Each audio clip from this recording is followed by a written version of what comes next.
यह कहानी हजारों साल पुरानी है। एक समय की बात है, हिमालय की तराई में बसे एक छोटे से गांव में एक आर्षि रहते थे। उनका नाम था ऋषि गौतम। वे सत्य, धर्म और कर्म के गूढ़ रहस्यों को समझाने में सिद्ध थे।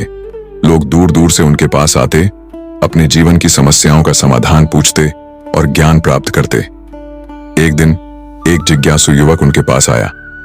उसका नाम था आर्यन। उसने ऋषि से कहा, गुरुदेव, मैं एक प्रश्न लेकर आपके पास आया हूं। मैंने सुना है कि जो भी हम करते हैं उसका फल हमें अवश्य मिलता है, परंतु मुझे यह समझ में नहीं आता कि कर्मों का फल कब और क्यों भोगना पड़ता है। कभी किसी को तुरंत फल मिलता है और कभी कोई जीवन भर अच्छे कर्म करता है, फिर भी उसे दुख भोगना पड़ता है। कृपया मुझे इस रहस्य को समझाइए। ऋषि गौतम मुस्कुराए। उन्होंने आर्यन को पास बैठने का संकेत किया और बोले, वत्स, इस प्रश्न का उत्तर मैं एक कथा के माध्यम से दूंगा। ध्यान से सुनो। बहुत समय पहले एक राज्य में राजा धर्मवीर का शासन था। राजा न्यायप्रिय और धर्म को मानने वाला था। उसके राज्य में एक किसान था जिसका नाम शंभु था। शंभु अत्यंत परिश्रमी और सच्चा व्यक्ति था। वह हर दिन सूरज उगने से पहले खेत में काम करता और केवल अपने परिवार का नहीं बल्कि दूसरों का भी भला करता। लेकिन शंभु के जीवन में दुखों का अंत नहीं था।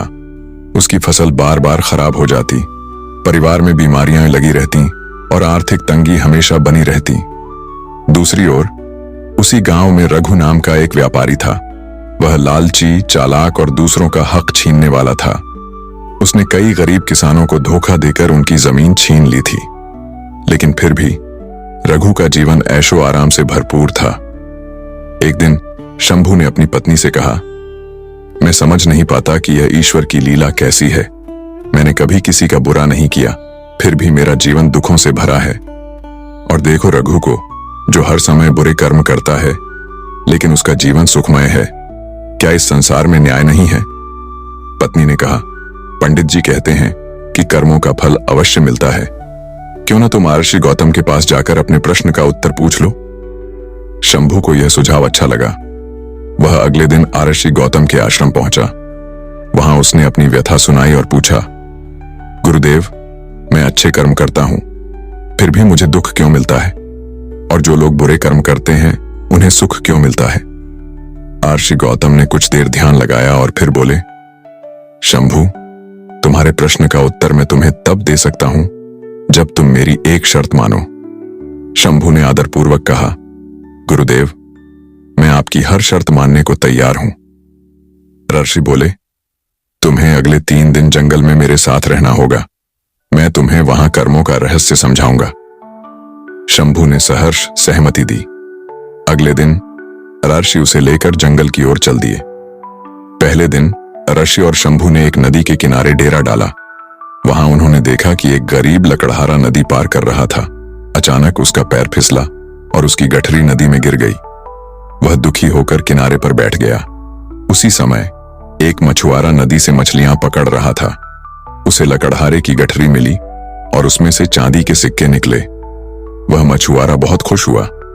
शंभु ने यह देखकर कहा, गुरुदेव, यह तो अन्याय है। लकड़हारे ने मेहनत से अपनी गठरी भरी थी, लेकिन उसे उसका फल नहीं मिला और मछुआरे को बिना किसी मेहनत के चांदी के सिक्के मिल गए। ऐसा क्यों? ऋषि मुस्कुराए और बोले, वत्स, लकड़हारा अपने पिछले जन्म में एक क्रूर व्यक्ति था। उसने कई बार दूसरों का धन छीनकर अपने पास रखा। आज उसे अपने कर्मों का फल भोगना पड़ा। दूसरी ओर मछुआरा अपने पिछले जन्म में एक दयालु व्यक्ति था जिसने अपने धन का दान किया था। उसे उसके अच्छे कर्म का फल तुरंत मिला। दूसरे दिन ऋषि और शंभु जंगल में आगे बढ़े।